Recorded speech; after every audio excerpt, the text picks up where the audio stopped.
बात यह है कि हम उनकी भाषा को, उनके विचारों को, उनकी सिद्धियों को कितना हम ग्रहण कर पाए, कितना हम उन्हें समझ पाए। उन्होंने भूख नहीं देखी, प्यास नहीं देखी, दिन और रात नहीं देखा, और हम फिर जगत के उसी व्यवहार में, उसी उलझन में, उसी उहापों में हम इसका भी सदुपयोग नहीं कर रहे। विचार दुनिया में बहुत हैं, पुस्तकों के अंदर खूब भरे पड़े हैं, खूब किताब ढूंढ लो आप, सब किताब में आपको ज्ञान मिलेगा। कोई व्यक्ति ऐसा नहीं है जो किसी धर्म में पैदा नहीं होता, हर एक धर्म में उसका धर्म का अपना ज्ञान है। पर समस्या क्या है कि आदमी का दुख सब कुछ करने के बाद में समाप्त नहीं होता। वो कौन सा दुख है?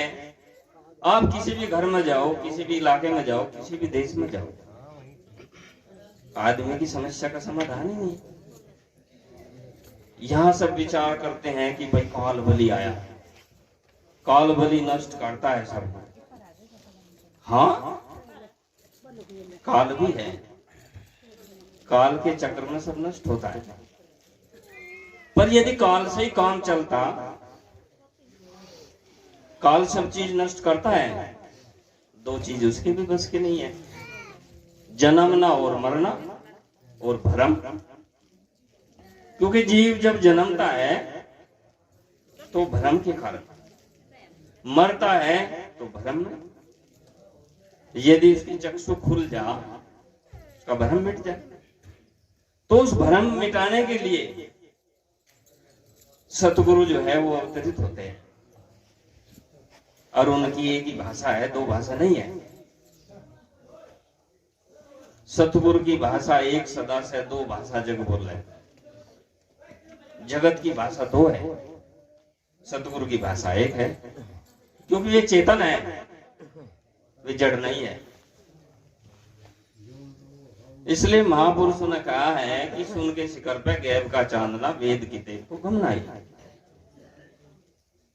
वहां कोई किताब नहीं जाती, वहां कोई शब्द नहीं है, वहां कोई शास्त्र नहीं है, वहां न मैं हूं न तू है, न वहां स्त्री है न पुरुष है। वो ऐसा देश है, और ऐसे देश के बिना जाने, बिना समझे, बिना वहां पहुंचे हमारा उद्धार नहीं हो सकता। हमारे ज्ञान के अंदर कमियां हैं। जिस ज्ञान को हम ज्ञान कहते हैं वास्तव में वो ज्ञान नहीं है, वो ये एक बाधा है जीवन में। हम किताब पढ़ते हैं, खूब ज्ञान सीखते हैं, खूब बोलते हैं, परंतु जगत का सुमिरन है। महापुरुषों ने बताया कि मैं विस्मृत हो गया। जब मैं विस्मृत हो गया, गुरु आया, उसने मुझे सुमिरन दिया। उसने बताया कि तू यूं नहीं है, जो तू देखता है वो तू नहीं है, तू कुछ और है। तो ये जो जड़ चेतन की गांठ है, इसके भीतर भ्रम है, भेद है। शरीर जो है वो सब इंद्रियों से के संयोग से, बुद्धि के संयोग से, चेतन के संयोग से वो बनता है। शरीर में भेद है, सब इंद्रिय में भेद है, स्त्री पुरुष में भेद है, पेड़ पौधों में भेद है, वनस्पतियों में, कीड़े मकोड़े में, सब में भेद है। हाथ आंख का काम नहीं कर सकते, कान जीभ का काम नहीं कर सकते। तो जब हमारे शरीर में भेद है, एक निर्भेद भी है इसमें, जो सभी भेदों को जानने वाला है। महापुरुष यही चेतना देते हैं कि ये मनुष्य तो ये सब संसार छोड़, विषय को विष के समान मानकर उसको त्याग, और गुरु के एक वचन को जान। वो क्या है कि तू जड़ नहीं है, तू चेतन है, तू जीव नहीं है, तू चेतन है। हम क्या समझते हैं कि ये जो शरीर है, इसकी बदौलत, इसमें जो बोल रहा है, जो चेतन है, जो चेतन आत्मा है, वो इसकी बदौलत है। बस यही हमारा भ्रम है। ये हमने नहीं समझा कि जो चेतन है उसकी बदौलत हम हैं। ये शरीर जो है उसकी चेतनता से सक्रिय है। तो सदगुरु समनदास जी एक छोटे छोटे से विचार में कितनी बड़ी बड़ी बात कहते थे। अपना भीतर तन खोजा नहीं, फिर चारू फूट, अपने घर में बिल्ली पाले और उनके काटते फिरे ऊंट। और उनकी कोई ये बात छूट नहीं है, क्योंकि हमारी जो दृष्टि है, हमारा जो विचार है, वो जगत व्यवहार में उलझन में है। और जब तक मन बुद्धि इंद्री ये इनका हम निषेध नहीं करेंगे, तब तक हम चेतन की सत्ता को उपलब्ध नहीं होंगे। ये जड़मती हमारी जो बुद्धि है, यही इस विकार का कारण है। हमें जो ज्ञान दिया गया वो उल्टा है। महापुरुषों के ज्ञान को हम उल्टा समझते हैं, अपने ज्ञान को हम उल्टा समझते हैं। तो सतगुरु की प्यारी साध संगत, मेरी आपसे हाथ जोड़कर विनती है कि न तो ऐसा समय कभी मिलेगा, न ऐसा तन कभी मिलेगा, न ऐसा सुंदर मन कभी मिलेगा, और न ऐसा संयोग कभी मिलेगा। जिस देश के अंदर, जिस दुनिया के अंदर रविदास, कबीरदास, गुरु नानक, समनदास जैसे महापुरुष पैदा हुए, उस जगत में कमी किस चीज की है? कमी हमारी व्याख्या में है, कमी हमारे अर्थों में है, क्योंकि हमने शब्द पकड़ लिए, उनके अर्थ जान लिए। कुछ लोग इस बात को कहते हैं कि भाई शब्द से भी ज्ञान होता है। शब्द ज्ञान का कोई भी संबंध नहीं है। शब्द केवल बुद्धि तक सीमित है, शब्द केवल स्मृति तक सीमित है। आप सब ज्ञान करो, विज्ञान, गणित, भूगोल, और अब गहरी नींद में चले जाओ। जिसे गहरी नींद छीन ले वो ज्ञान कैसा? जिसे काल छीन ले जा वो ज्ञान कैसा? ज्ञान वो है जो समय के पार, काल के पार, सब चीज के पार, जो सदा है। हम उसे ज्ञान समझते हैं। अभी हम गहरी नींद में चले गए, न माँ का पता, न बाप का पता, न शरीर का पता। तो ये कैसा ज्ञान है? किसी स्कूल में पढ़े, कितनी उम्र है, कोई पता नहीं। तो ये जीव की जो 4 अवस्थाएं महापुरुषों ने बताई, बहुत कीमती है, और हम सब इसका अनुभव भी करते हैं। पहली अवस्था जागृत। जागृत में हम संसार को ही देखते हैं, जगत व्यवहार को ही हम देखते हैं, उसे जानते हैं। एक होती है स्वप्न। हम सो गए, हम स्वप्न में चले गए। एक होता है सुषुप्ति, न उसमें स्वप्न है, न उसमें गहरी नींद। तो महापुरुषों ने गहरी नींद को समाधि बताया, पर वो समाधि हम उसमें, हमें शुद्धि नहीं है। यदि हमें उस गहरी नींद में भी शुद्धि हो जा, तो हमारी वो अखंड समाधि है। उसके बाद में जो पद आता है वो तुरीय पद आता है। महापुरुषों ने जो बताया कि वो मन, बुद्धि, इंद्रिय से परे, चेतन की एक परम सत्ता, जिसमें केवल चेतन ही चेतन है, वहां और कुछ नहीं है, उसको बोलते हैं तुरीय पद। तो संतों का जो देश होता है वो तुरीय देश होता है। इसलिए हमें इस माध्यम से भी, इस आयोजन से भी हमें ये सीखना चाहिए कि आखिरकार ये कारण क्या है।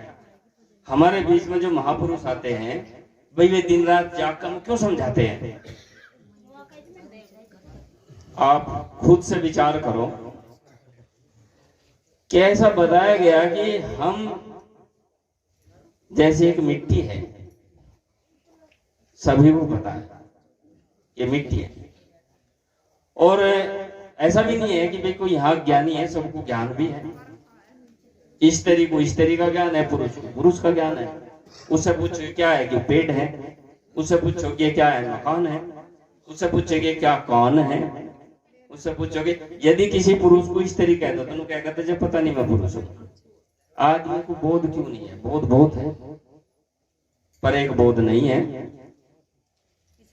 वो बोध क्या है कि मैं कौन हूं। और यदि इस समस्या का समाधान हो जा तो ना हमें किसी ग्रंथ की जरूरत है, ना हमें किसी समाधि की जरूरत है, ना हमें किसी उपवास की जरूरत है, ना हमें किसी प्रार्थना की जरूरत है।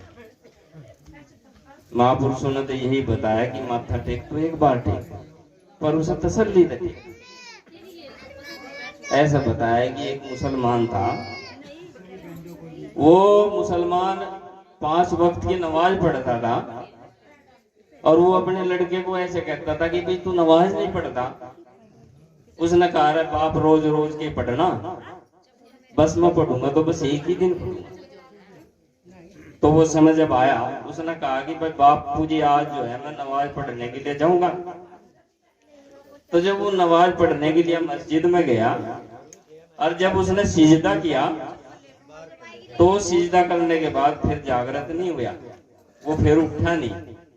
तो इसको होते क्या कहते हैं कि ये पूर्ण सिजदा है। हम भी गुरु की शरण में रोज मस्तक रगड़े, उसके लाभ नहीं है। लाभ उसका है कि हम भीतर से गुरु के प्रति कितने भाई समर्पित है। हमने भी चीज छोड़ दी जो गुरु जी ने हमें बताया था कि हम उस रास्ते पे चल पड़े जिस रास्ते पे हमारा उद्धार होगा। तो साथियों, सत्संग की महिमा तो अनंत है, वो हमारे मुख से भी या किसी के मुख से भी, और ये चराचर में जब से आदमी पैदा हुआ तब से चला हुआ है, आज तक इसे कोई पूर्ण नहीं कर पाया। इसलिए भाई आपका ज्यादा समय न लेते हुए मेरी फिर अरदास है आपसे, या तो आप ऐसे आयोजन करने बंद कर दो, क्योंकि खाना खाया, बाजा बजाया और अपना चले गए। हम अपने भीतर भी खोज कर देखें कि वास्तव में हमें इसका कुछ आनंद उपलब्ध हुआ, इसमें कुछ फायदा हुआ। भाई हमने पैसा भी लगा दिया, सब डेकोरेशन भी कर दिया, और इसमें जाग भी लिए, और फिर यहाँ से चलने के बाद फिर इसी उलझन में चले गए। यू मेरी माँ, यू मेरा भाई, यू मेरा बाप, यू सब उलझन। समनदास जी यही बात कहते थे, भाई दूसरा कोई उपाय नहीं है। और सब महापुरुषों ने यही कहा कि उपाय एक ही है, आप कहीं चले जाओ, 100 बार जन्म लो, 100 बार मर लो, 100 बार आप सत्संग ले लो। यदि इसमें छूटेगा तो वो ज्ञान के माध्यम से ही हमारा ये दुख छूटेगा, नहीं तो ये दुख अडिग है। इसे कोई भी, आप ये सोचते हो कि कोई सतगुरु आवेगा वो हमारे सिर पर हाथ रखेगा, रख दी बस निमट जगह का। यदि ऐसा होता, समनदास जी महाराज करोड़ों लोगों को अपने जैसे बनाकर चले जाते। प्रयास हमें ही करना पड़ेगा, मिटना हमें ही पड़ेगा, उनकी तरह चलना हमें ही पड़ेगा उस रास्ते में। दूसरे के चले हुए से हम नहीं जा सकते, दूसरे के करे हुए से हम नहीं उपलब्ध हो सकते। इसलिए माताओं, बहनों, पिता तुल्य बुजुर्गों, मेरे नौजवान साथियों, आपसे मेरी यही गुजारिश है। मैं जितने भी सत्संग में जाता हूँ मैं यही बात रखता हूँ कि भाई इसका हमें कुछ लाभ हो। 10-20 हजार रुपए खर्च कर रात भर जाके अपना टाइम खोए, और छुट्टी, माइक है, मुंह है, बोल लो। भीतर जितने भी विकार है, क्योंकि जो प्राकृतिक है वे मिट नहीं सकते। प्राकृतिक विकार आंख का काम देखने का, जीभ का काम बोलने का, कुछ इंद्रियां हमारी ऐसी हैं जो हमारी गंदगी को बाहर करती हैं, मन का काम विचारने का, बुद्धि का काम विचार पैदा करने का, ये इन्हें कौन हटा सका। जब हम इसकी सत्ता को छोड़कर सतगुरु की सत्ता में चले जाएंगे, अपने आप तिरोहित हो जाएंगे, हमें इन्हें मिटाने की जरूरत नहीं है। कोई कहे मन को पकड़ो, कोई कहे मन को मारो, न मन मारे से कुछ होने का, न मन पकड़े से कुछ होने का। क्योंकि महापुरुषों ने कहा कि मन नाम की चीज कोई है नहीं, केवल एक भ्रम है। एक कमरे में अंधेरा है, हमें लगता है कि वो अंधेरा है, पर अंधेरा नहीं है। यदि वास्तविक ज्ञान के माध्यम से उसे हम जाने, अंधेरा नहीं है। क्यों नहीं है? आप पहलवान को लगाओ, उसे पहलवान को भाई अंधेरे को बाहर कर देगा, या फिर वहां चद्दर लेकर जाओ, गट्ठड़ बांध को सब बाहर करके देखो, कर देगा। जब कोई चीज होगी उसके साथ कोई उपाय भी होगा। यदि कोई चीज है ही नहीं तो उसके साथ कोई उपाय भी नहीं है। घर में अनाज भरा एक आदमी को बाहर करता कर देगा, क्योंकि वो है। इसीलिए अंधकार के विषय में कह गया कि अंधकार नहीं है, वहां केवल प्रकाश नहीं है, उसके अभाव में वो हमें भ्रमित करता है कि अंधकार है। इसी प्रकार से मन नहीं है, केवल एक भ्रम जाल है। क्यों? आप आंख बंद करो, उसे पकड़ कर दिखाओ, भीतर जितनी भी चीज आप पकड़ सकते हो। वैज्ञानिकों ने सब चीज खोल खोल कर दिखाई, बुद्धि भी, आंत भी, फेफड़े भी, गुर्दे भी, सब खोले नहीं खोले, ऑपरेशन होते हैं सबके, खून की भी सब जांच हुई, पर मन आज तक कोई नहीं पकड़ सका। यदि मन नाम की वस्तु होती तो उसे पकड़ भी लेते। इसीलिए एक बेकार की व्यर्थ की उलझन है, मन पे ध्यान मत दो। जो इसका दृष्टा है, जो मन को देखने वाला है, जो सभी चीज को जानने वाला है, वो तू है। तू इसे देखता है, तू इसे गुणता है, तू इसे विचारता है, तू ही है इन सब चीज का जानने वाला। वो तो चेतन है, वो तो चेतन आत्मा है। तो इसीलिए साथियों, देखो मेरे मुख से कोई बात गलत भी निकली हो, उसके लिए मैं क्षमा प्रार्थी हूं आपका, पर मेरी यही गुजारिश है कि आप ये समय, ये जीवन, अनमोल समय, इसके लिए बताया महापुरुषों ने कि एक ही सांस काफी है, 2 सांस की जरूरत नहीं है। आप ये सोचते हो कि भाई बहुत ही वर्षों तक हम तपश्चर्या करेंगे तब वो उपलब्ध होगा। 1 सेकंड, यदि 1 क्षण के लिए आपकी बात ये समझ में आ जा तो दोबारा से समझने की जरूरत नहीं है। सब ज्ञान थोपते, विज्ञान पढ़ो, आज रटोगे कल साफ, फिर रटोगे फिर साफ। पर जिस व्यक्ति को आत्म ज्ञान हो गया, जिस व्यक्ति को अपना बोध हो गया, वो कभी भी समर्थ हो ही नहीं सकता। वो कभी आपसे आपके भीतर से जा ही नहीं सकता, न वो किसी के मिटाई से मिट सकता। वो एक ही बार होता है, वो बार बार भी नहीं होता। इसलिए साथियों, चलो उस मार्ग पे, जिस मार्ग पे सतगुरु समनदास जी महाराज आपको लेकर चले, और कर लो अपने जीवन को सफल। सभी के जीवन में वे घटनाएं घटित हो सकती है जो सतगुरु समनदास जी के जीवन में घटित हुई। कभी कहते कि हम गृहस्थी हैं, कभी कहते कि हम हो ही नहीं सकता। साथियों, ऐसा नहीं है। थोड़ा सा विचार करो, 1 मिनट और लूंगा मैं। जब बच्चा पैदा होता है, उसके अंदर जड़ और चेतन होती है, फिर वो धीरे धीरे बढ़ता है, जवान होता है। मैं आपसे पूछता हूँ कि जब वो बचपने में था और जब वो जवान हुआ, तो चेतन उसके भीतर जो था वो बदल गया? आप बताओ, वो बदल गया, छोटा हो गया, बड़ा हो गया, क्या हुआ उसके साथ? वो तो वो का वही है।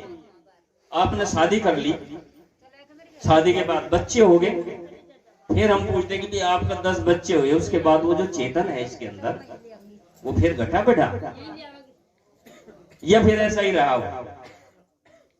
वो फिर भी ऐसा ही रहा। फिर आप मृत्यु के करीब पहुंचे, चेतन में परिवर्तन नहीं हुआ। परिवर्तन जड़ में हुआ, परिवर्तन शरीर के अंदर हुआ, चेतन में परिवर्तन नहीं हुआ। वो जन्म से पहले भी था, वो जन्म के साथ भी है, और वो मृत्यु के बाद भी रहेगा। जानना उसी का है, हमें जड़ का जानना नहीं है। और हमारे महापुरुषों ने यही हमें तालीम दी, यही हमें ज्ञान दिया कि जड़ को छोड़, चेतन को जान, क्योंकि तू चेतन है। और जब तू चेतन होगा तभी तू जन्म मरण से पीछे छूटेगा तेरा।